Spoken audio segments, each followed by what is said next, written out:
Hey guys, so today I have to do this thing called a foster care review board.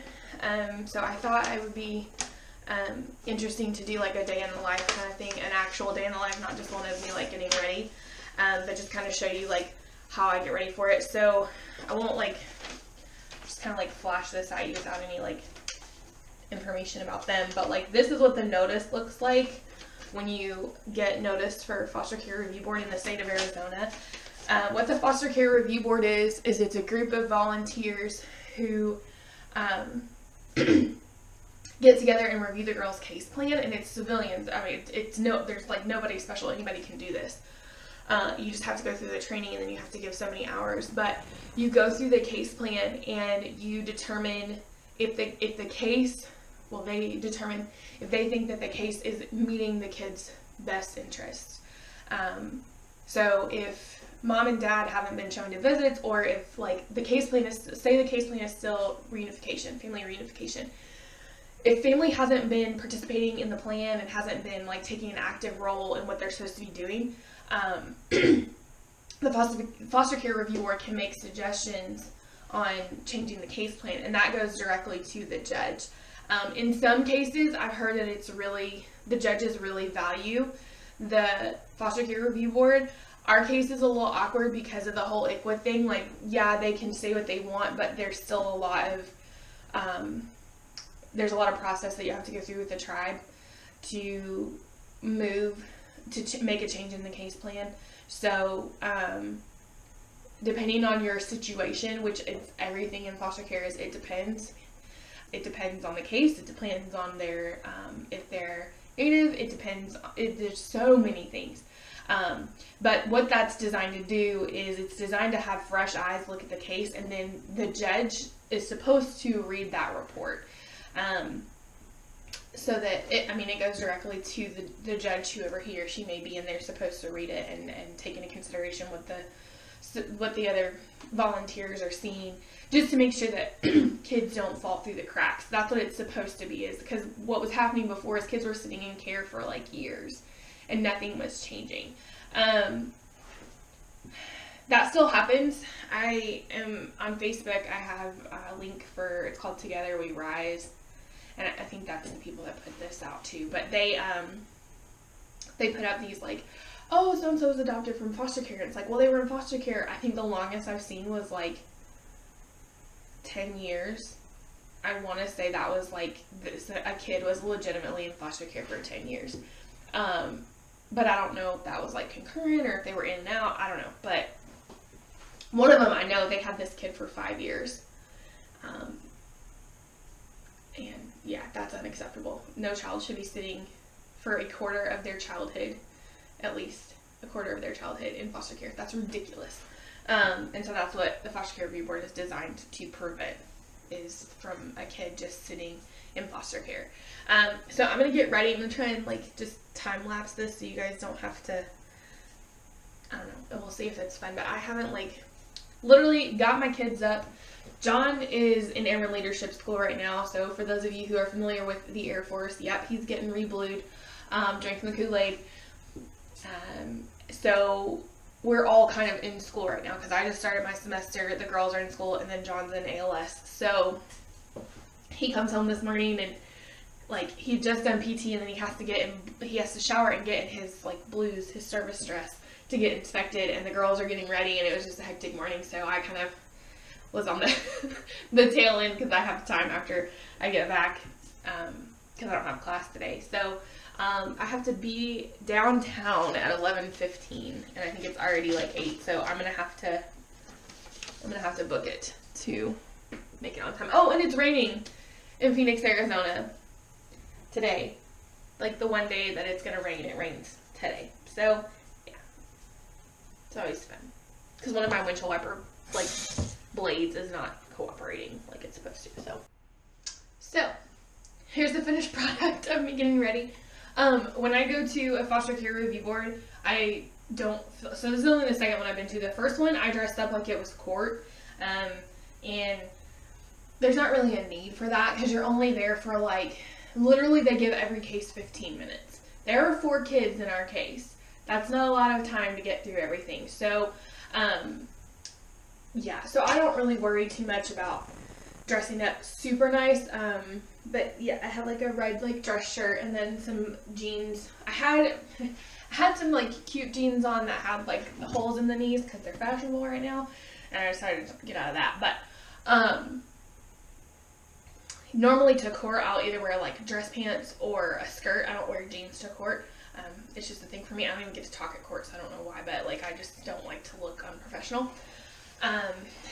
So yeah, it's not often that I film videos where I look like this, but I feel like it's important that you understand, if you're going to be a foster parent, then you need to look professional. In my opinion, you need to look like you care about what you're doing and you care about the kids, and that you can, look put together when you need to. So, that and like, just, I don't know. I also make it a point, my girls have seen me dressed up to go to court. They have seen me dressed up to go. I haven't had any job interviews yet, but any professional type meeting that I've been to, I make sure that they know, like, hey, I had to get ready today because I had this type of event to go to, and when you go to these types of events, you're expected to dress a certain way and look a certain way. So, yeah, I think that's important. They don't get that at home a lot of times. So, yeah, it's just something that you, especially if you have ones that are older like mine that can understand. I've also taught our girls about first impressions and how you need to make a good first impression. So yeah, that's just my perspective. But I gotta head out to the car and get gas because I have to drive about 45 minutes downtown. I'll probably film some while I'm downtown if the camera battery doesn't die and I can edit everything together. Because there's this really cool like Veterans Memorial area down there. It's really awesome. So I'll probably do some filming down there so you guys can see kind of what Phoenix looks like. But see you in a bit.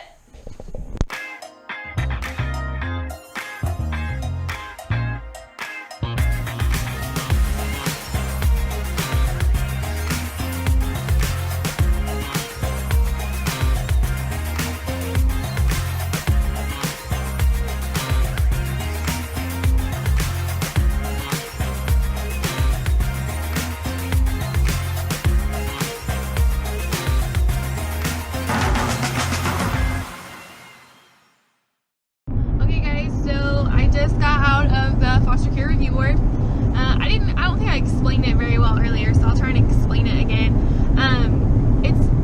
There were like 3 women in there. I think last time there were 4.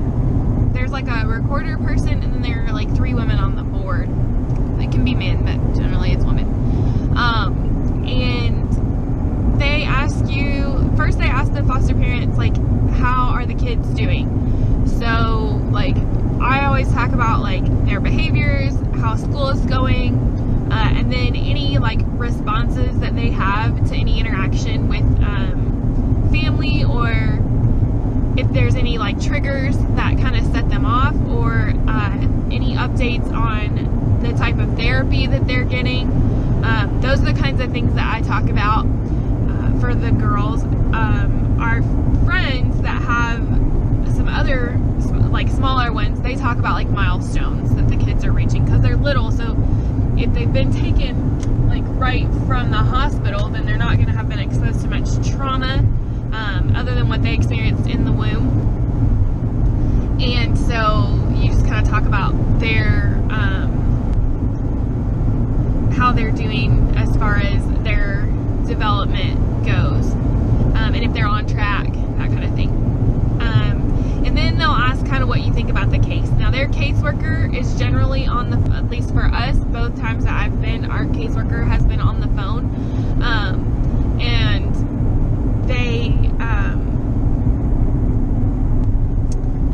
they're the ones who really should be answering questions about, like, court and severance or family reunification, that kind of thing. They're the ones who should be answering that. Sometimes they won't be there, or sometimes they won't know everything.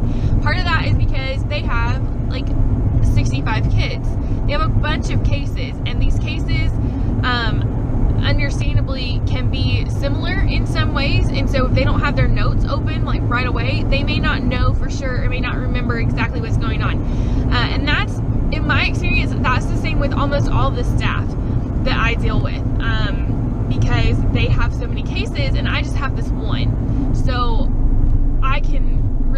focus on the details for our case.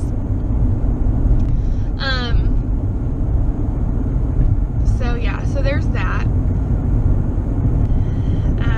And they'll ask you, like, I was able to give more specific dates about, like, court and stuff, just because the caseworker wasn't,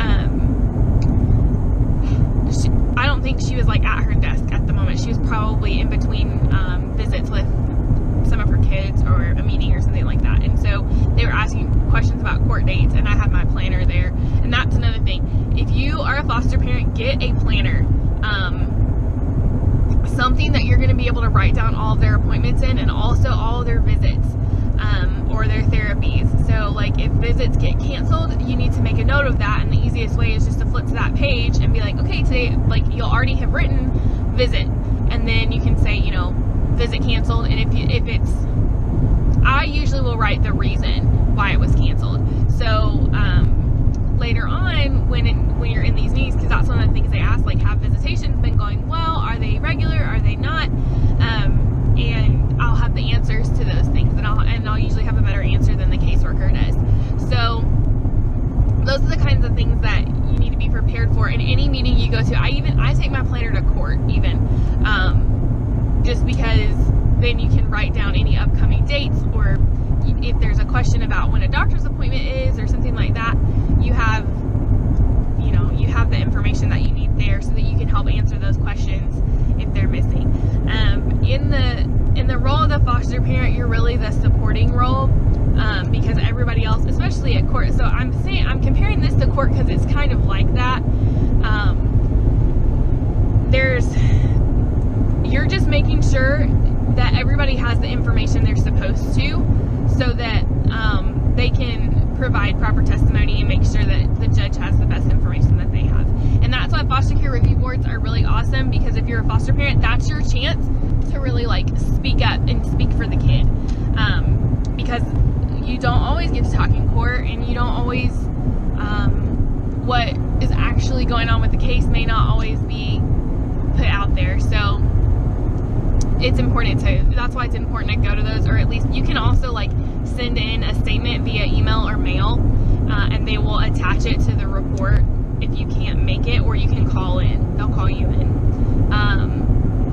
if you can't make it. But it's really important that you appear for the purposes of that's really the only time that you have to say kind of what you think that goes to the judge.